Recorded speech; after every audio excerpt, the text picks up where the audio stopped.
श्रीमद् भगवद गीता अध्याय 2 सांख्य योग। प्रथम अध्याय में हमने देखा कि अर्जुन जब अपने समक्ष अपने ही परिजनों को युद्ध में खड़ा देखते हैं तो वे बहुत ज़्यादा दुखी हो जाते हैं। उनकी आंखों से आंसू बहने लगते हैं और वे अपने आप को बहुत ही असहाय महसूस करने लगते हैं। द्वितीय अध्याय में भगवान श्री कृष्ण अर्जुन की इस स्थिति को देखते हुए उन्हें समझाते हैं। अध्याय 2 इस प्रकार से है।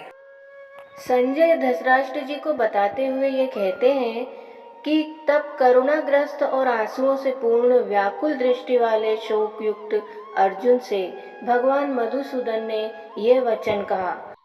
भगवान बोलते हैं, अर्जुन, तुम्हें इस असमय ये शोक किस प्रकार हो रहा है? क्योंकि न तो यह श्रेष्ठ पुरुषों का आचरण है और न स्वर्ग देने वाला है और न ही यश देने वाला। हे अर्जुन, तुम इस समय ये किस शोक में डूब रहे हो? क्योंकि ये कोई श्रेष्ठ पुरुषों का आचरण नहीं है जो तुम कर रहे हो। हे प्रतापुत्र, कायरता को मत प्राप्त हो, ये तुम्हें शोभा नहीं देता। हे शत्रुतापन, हृदय की तुच्छ दुर्बलता को त्याग कर खड़े हो जाओ। अर्जुन बोलते हैं, हे मधुसूदन, मैं रणभूमि में किस प्रकार बाणों से पितामह भीष्म और गुरु द्रोणाचार्य के विरुद्ध लड़ूंगा? क्योंकि हे अरिसूदन, ये दोनों ही पूजनीय हैं। अर्जुन आगे कहते हैं, इन महान गुरुजनों को मारने से इस लोक में मैं भिक्षा का अन्न खाना अधिक कल्याणकारी समझता हूँ, क्योंकि गुरुजनों को मारकर भी मैं उनके रुधिर से सने हुए अर्थ और कामरूप भोगों को ही तो भोगूंगा। अर्जुन कहते हैं कि हम ये भी तो नहीं जानते कि हमारे लिए युद्ध करना श्रेष्ठ है या न करना, और ये भी नहीं जानते कि हम उन्हें जीतेंगे या वे हमें जीतेंगे। जिनको मारकर हम जीना नहीं चाहते वे धृतराष्ट्र के पुत्र ही हमारे सम्मुख खड़े हैं। प्रभु आगे अर्जुन भगवान से कहते हैं, मैं आपसे पूछता हूँ कि जो मेरे लिए निश्चित और कल्याणकारक साधन हो वह बताइए। मैं आपका शिष्य हूँ और आपकी शरण में हूँ, मुझे शिक्षा दीजिए। संजय धृतराष्ट्र जी को बताते हैं कि निंद्रा को जीतने वाले शत्रुतापन अर्जुन ने अंतर्यामी भगवान श्री कृष्ण से इस प्रकार कहा और फिर उनसे कहा, मैं युद्ध नहीं करूँगा। ऐसा कहकर वे चुप हो गए।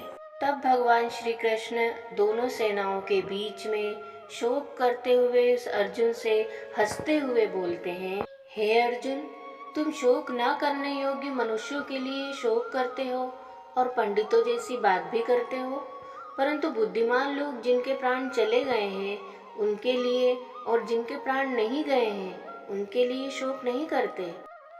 भगवान आगे कहते हैं, न तो ऐसा ही है कि मैं किसी काल में नहीं था, तुम नहीं थे, अथवा ये राजा लोग नहीं थे, और न ऐसा ही है कि इससे आगे हम सब नहीं रहेंगे।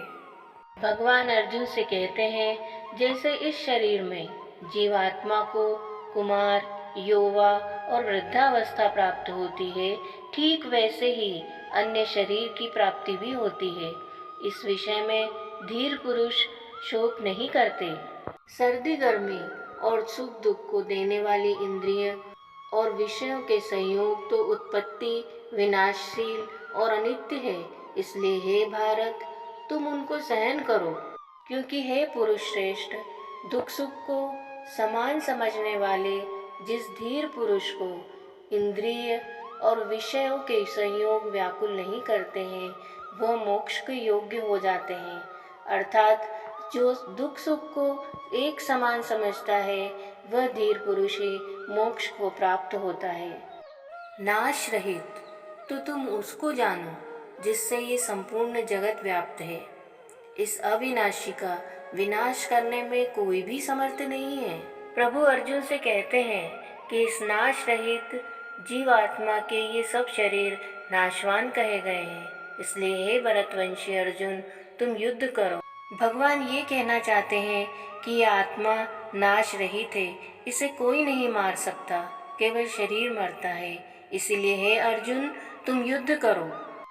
भगवान श्री कृष्ण अर्जुन से कहते हैं कि जो इस आत्मा को मारने वाला समझता है और जो इसको मरा हुआ मानता है, वे दोनों ही नहीं जानते, क्योंकि यह आत्मा वास्तव में न तो किसी को मारता है और न ही किसी के द्वारा मारा ही जाता है। अर्थात आत्मा अमर है, उसे कोई नहीं मार सकता, क्योंकि यह आत्मा किसी काल में भी न तो जन्म लेती है और न ही मरती है। ये न तो उत्पन्न होती है, शरीर के मारे जाने पर भी ये मरती नहीं है। भगवान श्री कृष्ण कहते हैं, जैसे मनुष्य पुराने वस्त्रों को त्याग कर दूसरे नए वस्त्रों को धारण करता है, वैसे ही जीवात्मा पुराने शरीरों को त्याग कर दूसरे नए शरीरों को प्राप्त करती है। इस आत्मा को शस्त्र नहीं काट सकते, आग नहीं जला सकती, जल इसको गीला नहीं कर सकता और वायु इसको सुखा नहीं सकती। ये आत्मा अव्यक्त है और यह आत्मा अचिंतनीय है। यह आत्मा विकार रहित कही जाती है।